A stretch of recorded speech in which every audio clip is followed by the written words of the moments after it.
안녕하십니까. 수학의 오메가 저자 이동선입니다. 각수는 현재까지의 모든 수의 개념을 포함하는 수에 관한 가장 완벽한 개념입니다. 또한 각수는 수에 관한 모든 현상을 가장 자연스럽게 설명합니다.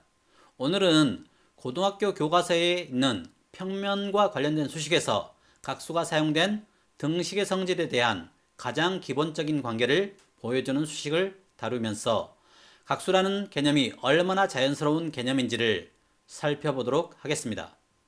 먼저 각수에 대한 가장 기본적인 개념을 확인하고 그 개념이 등식에서 어떻게 적용되는지를 알아보겠습니다. 그럼 시작해 보겠습니다. 플러스 부호와 마이너스 부호는 각수에서 각 0도와 각 180도입니다. 원래 평면의 모든 점은 크기와 각만으로도 충분히 표현이 가능하지만 그 평면의 수직인 벡터 i가 함께 있어야만 완전한 수를 표현할 수 있습니다. i의 수직인 평면을 i평면이라고 하겠습니다. i평면에 있는 각 세타는 코사인 세타 플러스 i 사인 세타로 표현할 수 있습니다. 원래 더 정확한 표현은 각 i 세타는 각 i 0도 코사인 세타 플러스 각 i 90도 사인 세타입니다. 여기서 생략할 수 있는 부분은 생략을 해서 사용을 할 수 있습니다. 모든 각수는 회전각이 0도이면 방향에 상관없이 모든 각수가 실수와 똑같은 계산 결과를 보여줍니다. 따라서 어떤 각수든 회전각이 0도이면 실수로 표기할 수 있습니다. 반대로 실수는 회전각이 0도인 어떤 각수로도 변환이 가능합니다. 그래서 각 i 0도는 1입니다. 그리고 각 i 90도는 회전각 90도를 내재시킨 i로 표현이 가능합니다. 공간을 나타낼 수 있는 수의 요소는 세 가지입니다. 색깔에 삼원색이 있듯이 수도 공간의 한 점을 나타내기 위해서 반드시 세 가지 요소가 필요합니다. 각각의 연산자에 따라 수에 있는 각 요소의 계산 방법에 대한 정의는 각각 달라질 수 있습니다. i 평면의 두 수에 대하여 곱셈에서 두 각수는 각끼리 더해주면 됩니다.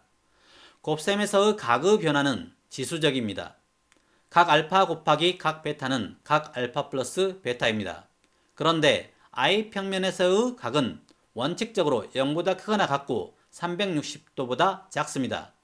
그래서 알파와 베타의 합이 360도보다 큰 경우 그 위치를 파악해서 0도보다는 크거나 같고 360도보다는 작은 각을 나타내 주어야 합니다. 대수 관계에서는 크기와 각의 위치가 항상 대수 연산의 대상이 됩니다. 연산자에 따라 음의 각을 자유롭게 사용할 수도 있지만 그렇지 않은 연산자도 있습니다. 분수에서 각수가 사용되는 기본적인 관계를 보시겠습니다. 각 알파분의 각 베타의 분수꼴에서는 분자 분모에 각 마이너스 알파를 곱해줄 수 있습니다. 그리고 그 결과 또한 0보다 크거나 같고 360도보다 작도로 그 위치를 나타내주면 됩니다.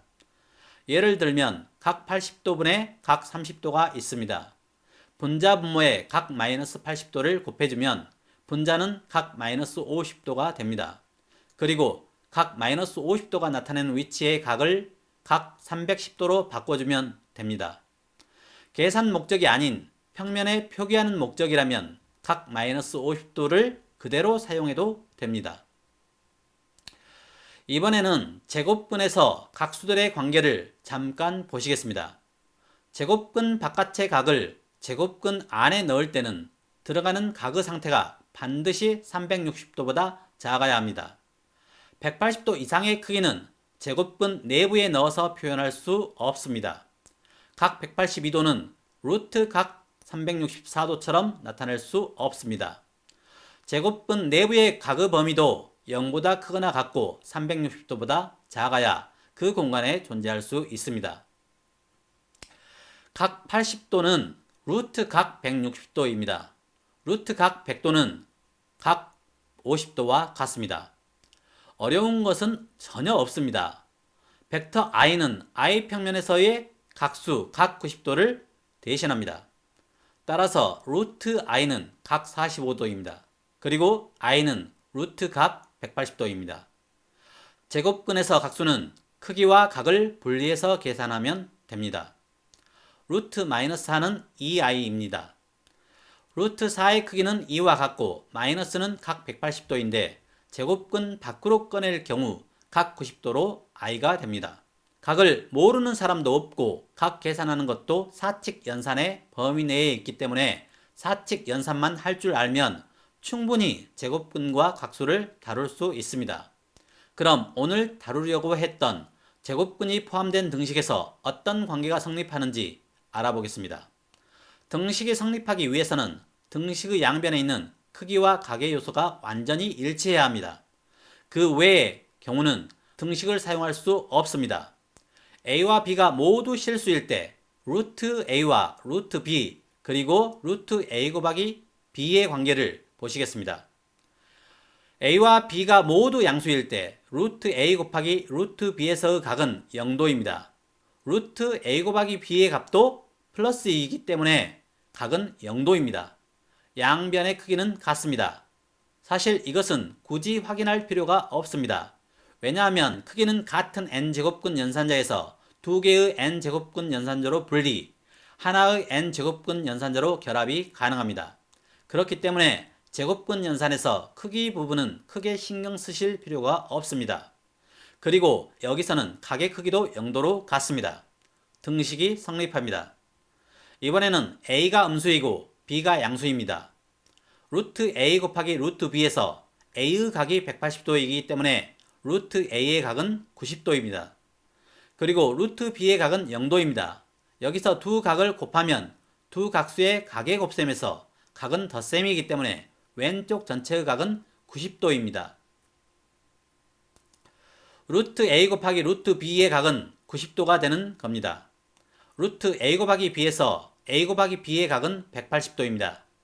루트를 적용시켜서 루트 a 곱하기 b의 각을 계산하면 각 90도가 됩니다.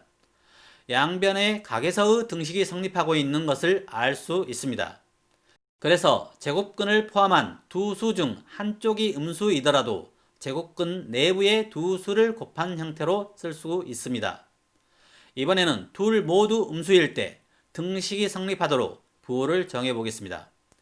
a의 각이 180도이기 때문에 루트 a의 각은 90도입니다. 루트 b도 90도입니다. 그래서 루트 a 곱하기 루트 b의 각은 180도입니다. 루트 a 곱하기 b를 보시겠습니다.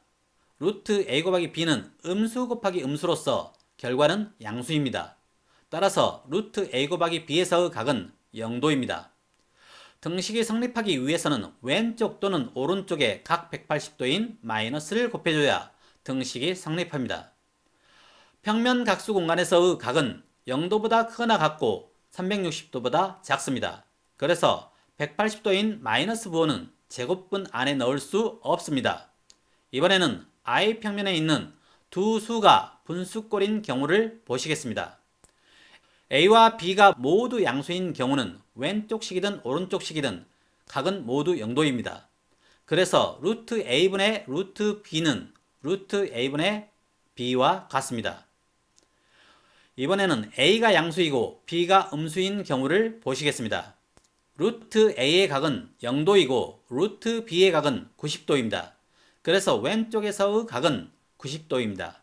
오른쪽 루트 A분의 B에서 A분의 B의 각이 180도이기 때문에 제곱근 밖으로 빼낸 각도는 90도입니다. 그래서 루트 A분의 루트 B는 루트 A분의 B라고 쓸 수 있습니다. 이번에는 A가 음수이고 B가 양수인 경우를 보시겠습니다.